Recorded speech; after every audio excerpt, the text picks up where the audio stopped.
There's an old saying that tough cases make bad law, and I think that's true.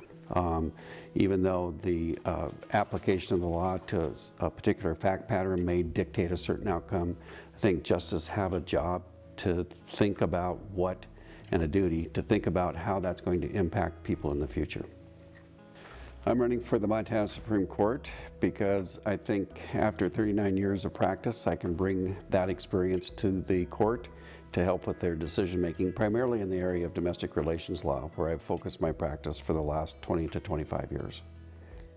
What I find when I'm on the campaign trail is that a lot of people don't even know what the Montana Supreme Court does. They render decisions that set what they call precedent, or the standards for how do you make decisions into the future. But nobody has really focused on family law, and I think family law and domestic relations law is underrepresented at the Supreme Court level. So I can bring that to the bench. I've represented both sides of all issues in family law cases. I think I understand all the pressure points that come to bear in a family law case, and what I'd like to do is be able to set standards so that we have more consistency in terms of decision making, which would actually reduce the cost of divorces, because people would know what's expected of them when they go to court.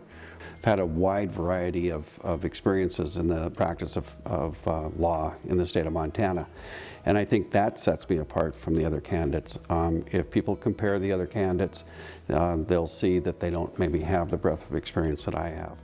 I graduated from the University of Montana Law School, and I am a Montanan.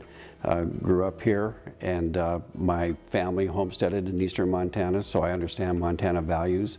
I understand Montana way of life. I get asked sometimes, what is it that I like best about being an attorney? And what I enjoy most about the practice is, of course, is helping people. When you actually get into the practice of domestic relations, you understand and appreciate that it brings together all the other areas of the practice. You have to know about bankruptcy law.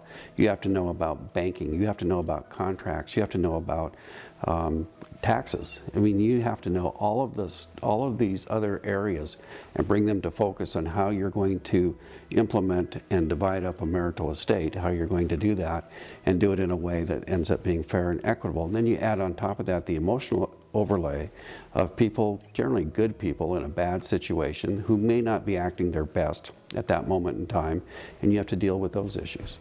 So I enjoy the complexity of the practice.